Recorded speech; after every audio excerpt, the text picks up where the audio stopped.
The city of Oakwood had long been a place where power dictated justice, and corruption ran through the veins of its law enforcement. For years, Black residents had faced unwarranted arrests, false charges, and the brutal force of a system designed to suppress them. But Detective Rachel Monroe was different. Undercover as a small-time journalist, Rachel had spent months investigating a ring of corrupt police officers who had been planting drugs and weapons on innocent civilians, fabricating evidence, and securing wrongful convictions. Her work had remained in the shadows until they framed her. It started on a routine evening.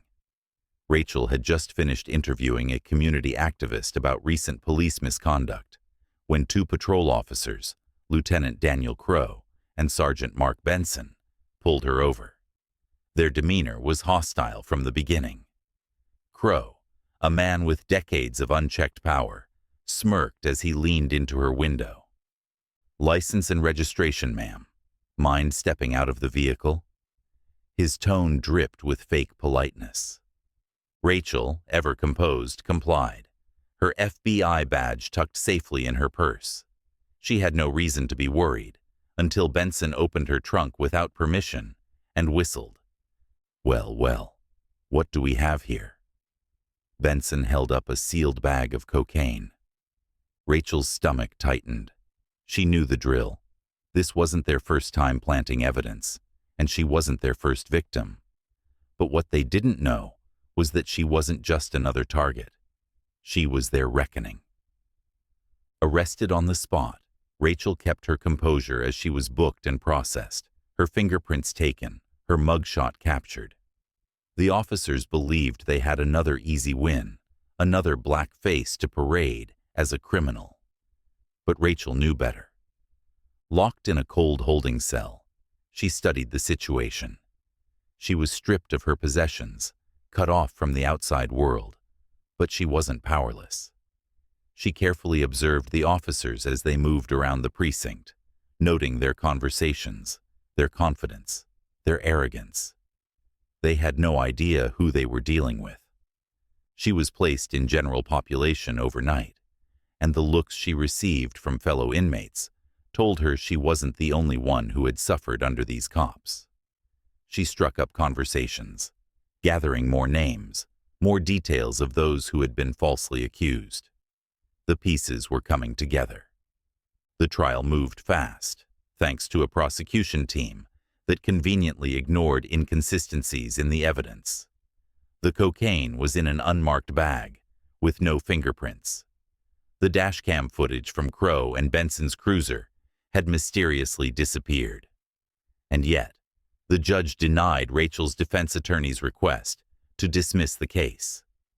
It was a familiar routine in Oakwood. Her defense attorney, Jonathan Blake, was a seasoned lawyer, but even he was struggling against a legal system designed to protect its own. "They want a conviction," he told her. "We have to fight smart." Rachel nodded. She had already planned for this, and she had a few tricks of her own. The real fireworks came in the courtroom. As Rachel took the stand, the prosecutor smirked, believing he had an easy conviction. He leaned forward, voice thick with condescension. "Miss Monroe, would you care to explain how a significant quantity of narcotics was found in your vehicle?"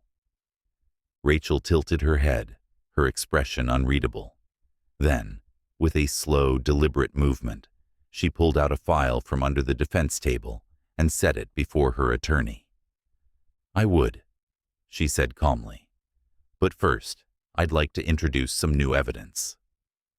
The courtroom buzzed as the defense attorney opened the file. Inside were photos, recordings, and sworn statements, months of surveillance footage, wiretaps, and witness testimonies that revealed the depth of Crow and Benson's corruption. The defense then played audio recordings of the officers discussing how they had framed past suspects.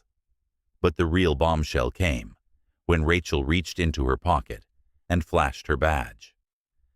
"Special Agent Rachel Monroe," she announced, "FBI." The silence was deafening. The jury's eyes widened, the prosecutor paled, and Crow and Benson sat frozen in their seats, realization dawning upon them like a death sentence. "You see, this isn't just about my arrest," Rachel continued. "This is about years of misconduct, corruption, and abuse of power. And as of this morning, the FBI has launched a full-scale investigation into the Oakwood Police Department." The gallery erupted. Gasps filled the room as the judge banged the gavel, calling for order. But the damage was done. The truth was out. By the time the trial ended, Crow and Benson were taken into custody, charged with obstruction of justice, falsification of evidence, and multiple counts of civil rights violations. The department faced federal oversight, and dozens of past convictions were overturned. Rachel walked out of the courthouse a free woman, but there was no victory in exposing corruption, only the heavy burden of knowing how many lives had already been destroyed. But she had done what she came to do. Rachel didn't stop there. She took her findings straight to the media.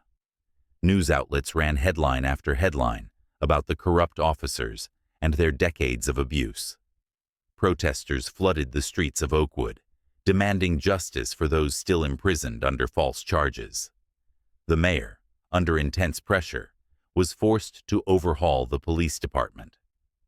Rachel worked with legal teams to exonerate wrongly convicted individuals, ensuring that what happened to her wouldn't happen again. She gave speeches, appeared on news panels, and wrote articles exposing further corruption across multiple precincts. But her work wasn't done. A few months later, Rachel was contacted by the U.S. Attorney's Office, asking her to lead a task force investigating systemic corruption in law enforcement nationwide. It was an offer she couldn't refuse.